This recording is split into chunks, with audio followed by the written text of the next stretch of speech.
Things are going to get heated up in the Parliament of Uganda today. Guess what's on the table?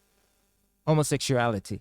Yeah. Once again, every now and then it becomes the next big thing. Except it's not the next big thing, as in it's been there all the time. All it takes is a little incident to happen or some triggering event to get people talking about it all over again. And then the politicians begin thumping their chests, acting like they're going to try and do something about it.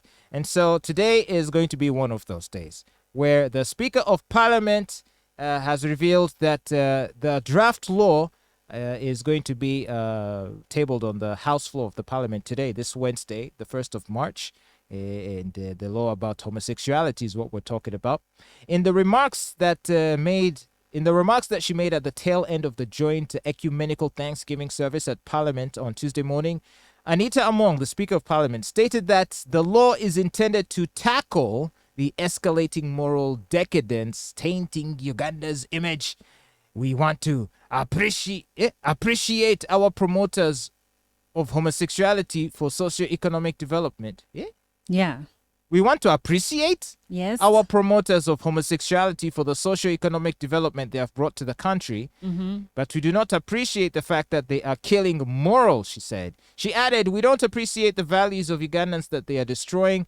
We do not appreciate their money that they are using to destroy our culture. We do not need their money. We need our culture. And on that note, therefore, as an institution of parliament that passes the laws, on Wednesday, we are going to bring a bill on anti-homosexuality. And in this same service that was convened under the theme, Let Your Light Shine, Rebuilding Our Godly Image, Among demanded that leaders be exemplary by providing the required light to flush out the darkness killing society. So what do you make of this, Olive?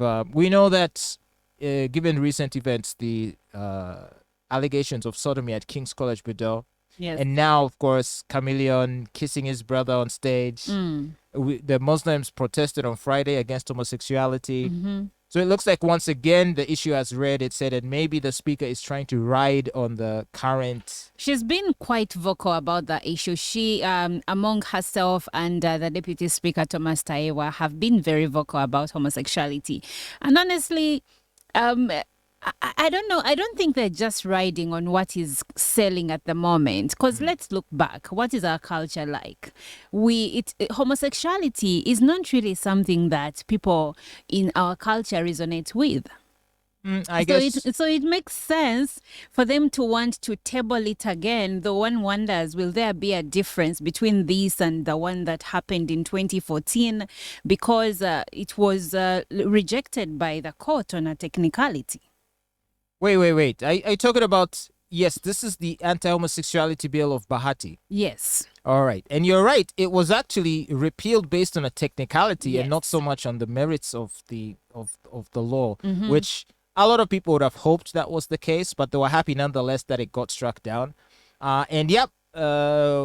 Maybe this time they'll do their homework and make sure that, for example, there will be quorum. I think that was the issue with the last one, wasn't it? Yeah, that was partly the issue. But you see, Pastor Sempa said that in as much as that is what was cited, it was because probably our leaders, as a head of the home, there are things you don't tell your children as far as running the home is concerned, the debts that you take on, the troubles that you go through.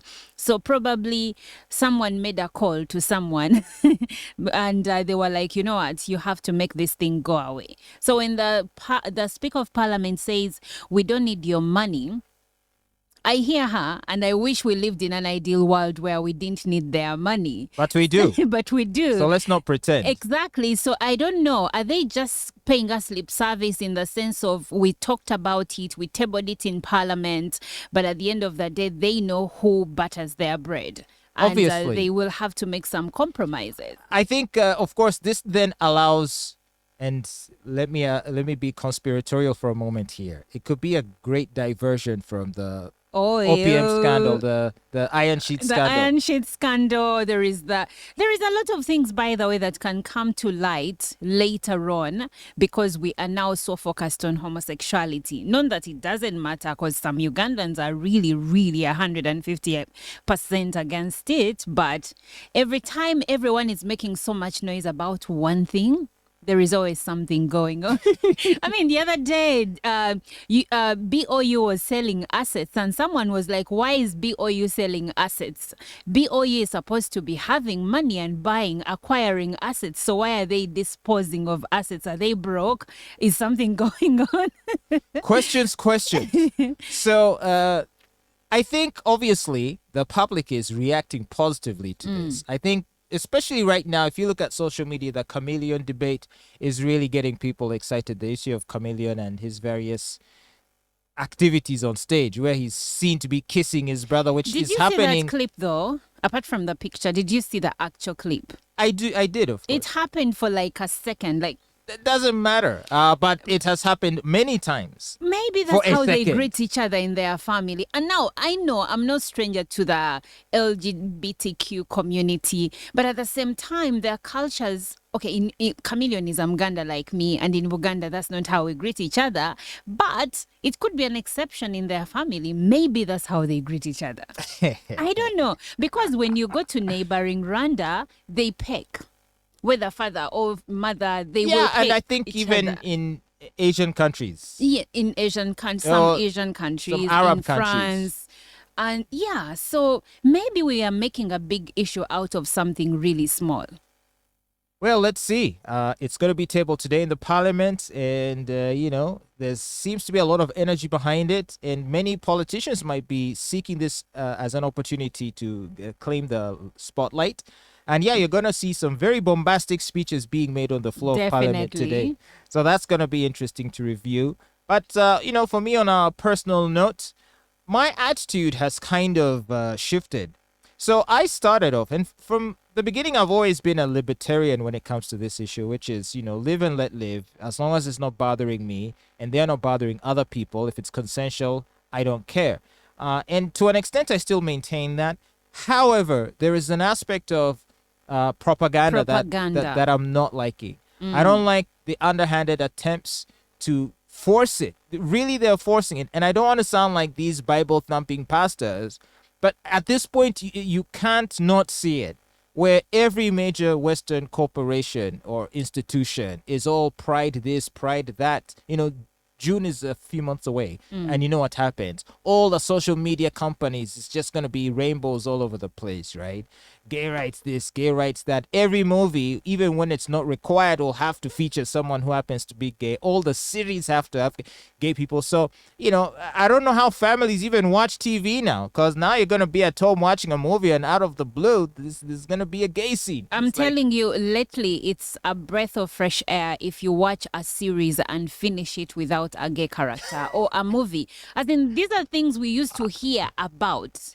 But now these are things that have been brought to But it's our now televisions. But then now Disney has been featuring gay characters Exactly. in So their as cartoons. yes. So as a parent, it's you need to take time and watch with your kids and see what they are watching, because you may be there saying, "Oh, my baby loves this cartoon," but do you really know what's therein? And for me, when you talk about propaganda, my concern is how they are trying so much to infiltrate schools. They are trying to literally recruit young children. They are giving them content. You will find a school with a library full of books that have.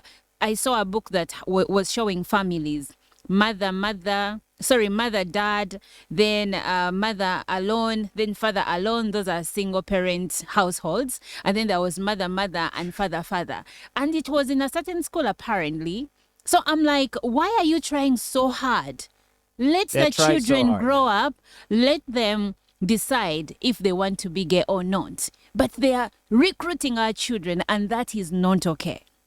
Yeah, the brainwashing just has to stop, and I think, and I haven't read the contents of this proposed law, but if there's going to be an aspect of it where they might challenge people to not propagandize I think that will be there. Actually, even parents have been warned to be wary of the bursaries given to their children, because sometimes you think it's a bursary, but it is actually a recruitment method. What You know, bursary? when a school extends or a certain organization offers to educate your child.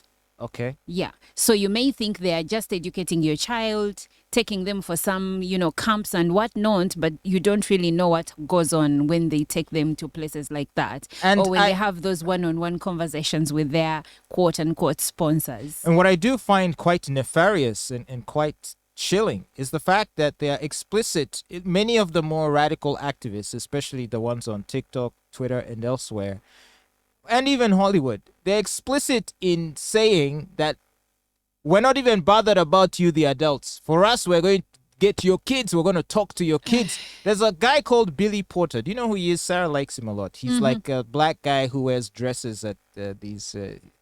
He's like an entertainer, but he wears dresses. He was the fairy godmother in the recent Cinderella film.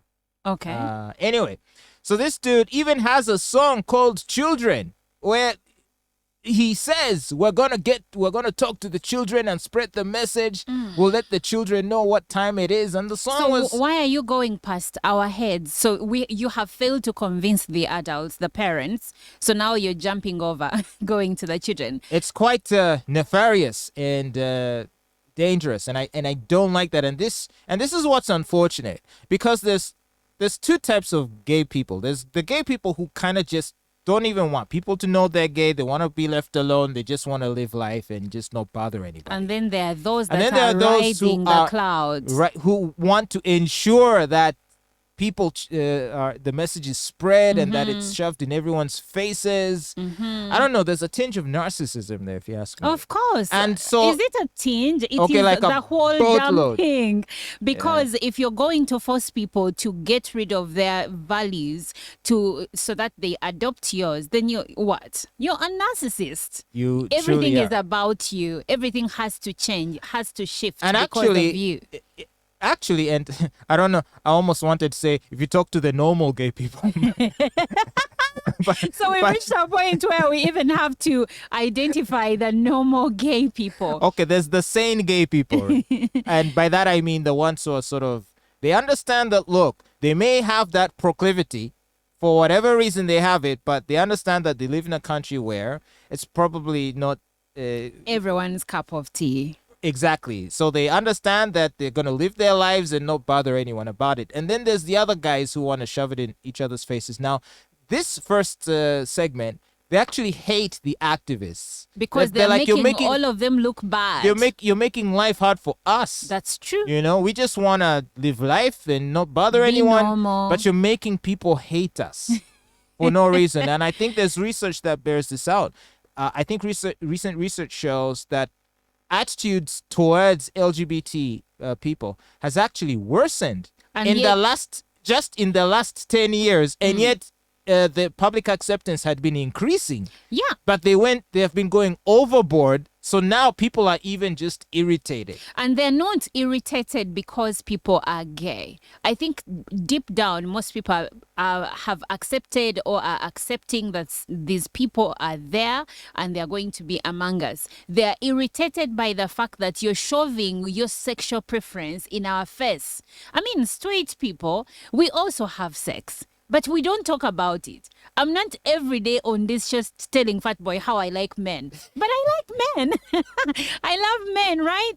But I don't have to repeat it every single day for the man at the back to hear me because I'm normal. So if you believe that being gay is normal, shut up. Yeah. And I think there's Just be you. There is something to be said about your need to be validated by public approval and acknowledgement. If you feel it's that important to you that you're recognized for just that one thing, it seems to me that your life is very hollow. Because there's plenty of things to appreciate a human being aside from who they sleep with. You're a person. You can be gifted in so many other areas. Why make your whole life revolve around your sexual identity? My name is Olive and I'm gay. Just say, my name is Olive. I'm a journalist. I love children. That's it.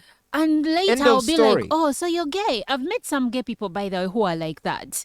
And it's later on when you're talking to them, conversations keep going, and or maybe mannerisms, and you're like, oh, I think this person is gay. But they've not talked about it. And you're okay. You just live together, have a good conversation or a good time, and that's it. So this is very interesting because now the conversation and the debate is going to enter into a more nuanced phase.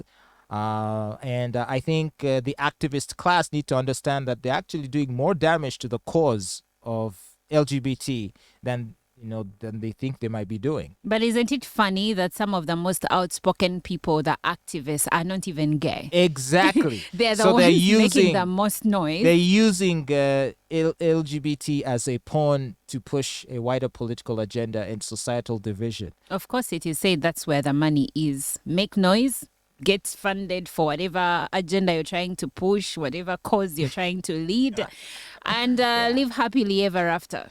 Crazy times. Well, we'll see what is discussed in Parliament, and maybe on tomorrow's show, we'll revisit some of the major points that were raised. Otherwise, keep listening to The Fatboy Show on your number one station, RX Radio.